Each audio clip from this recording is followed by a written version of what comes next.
Today I'm going to read a story about Mr. Rogers and his neighborhood and how that became an amazing experience. So, we're going to start with You Are My Friend.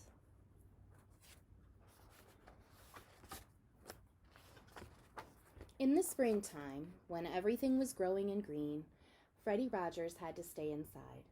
Flowers made him sniffle, plants made him sneeze. Freddie had allergies. Freddie had other illnesses too. He spent many days in bed. Sometimes he had to stay inside for weeks at a time. Being sick made it hard to make friends. Often, when Freddie felt sad or mad, lonely or scared, he kept his feelings inside, but he wanted someone to know how he felt. Freddie found that he could talk about his feelings with puppets. He gathered them around him on his bed. That way, it seemed as though he was with a whole group of friends. When Freddie went to school, sometimes he was bullied. Neighborhood boys yelled mean words at him as they chased him down the street. Grown-ups told Freddie to pretend the mean words didn't hurt, but they did.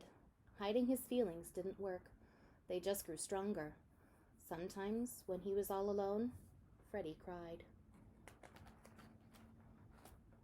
Freddie found it difficult to speak about his feelings, but he learned he could express them on the piano.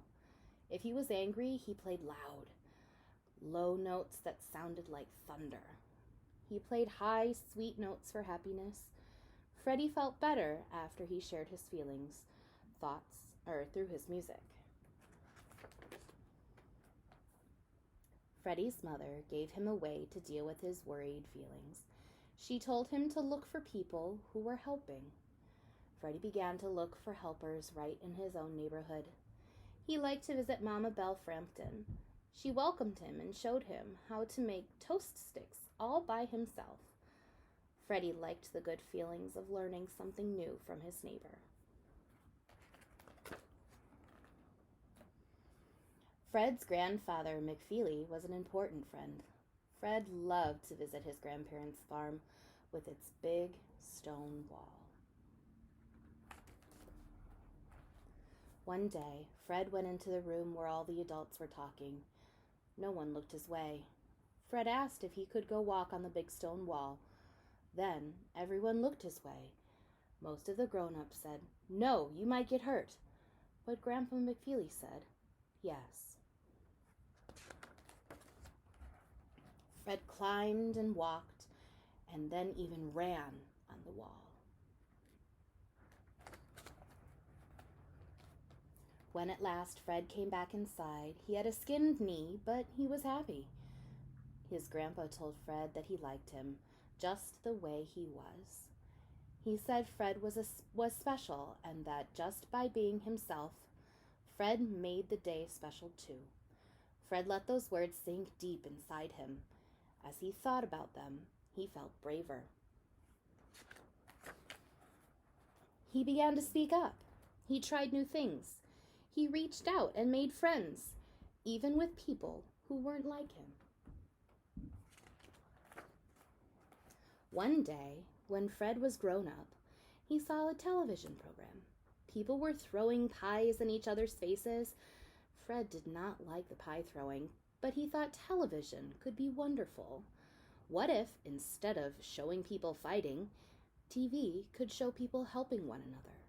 Right then, Fred decided that was what he wanted to do. Fred created a television show for children. He remembered all the people who had helped him as he was growing up. He thought of his neighbor, Mama Belle Frampton, who was always glad to see him. He wanted to share that good feeling with children everywhere. Fred wrote a happy, welcoming song to sing at the beginning of each show. He called his program Mr. Rogers' Neighborhood, and he called the people who watched his show his neighbors. At first, Fred felt shy to be in front of the camera. He found out that his grandpa was right. Just by being himself, Fred made his show special. Fred told stories with puppets. He played music that he wrote. He invited helpers to show what they liked to do or explained how things work. Fred took his television camera to visit a farmer who had to milk cows. He asked a friend to show how people dig with big machines. Another helper played the cello, and another shared how to cook. Fred explained to his neighbors that feelings were important. You could talk about them, or you could show your feelings in other ways. If you were mad, you could pound clay or run fast. If you were sad, you could sing a song soft and low. If you were happy, you could dance. Fred helped people learn to like themselves. He helped them to be good neighbors. Fred never forgot how his grandpa made him feel. Over and over, he would look right into the camera and pass along the important words that changed his life. You've made this day a special day by just being you. There's no person in the whole world like you, and I like you just the way you are. Well, I hope everybody enjoyed Mr. Rogers. And don't forget, your feelings are very important. Like he said, if you're happy, be happy. If you're sad, you can be sad. If you're mad, it's okay to be mad. Just remember, people are always there to love you, and people are always there to help you. All right, and I'm glad to be a part of this neighborhood along with you guys, and I look forward to seeing you all soon. Bye, guys.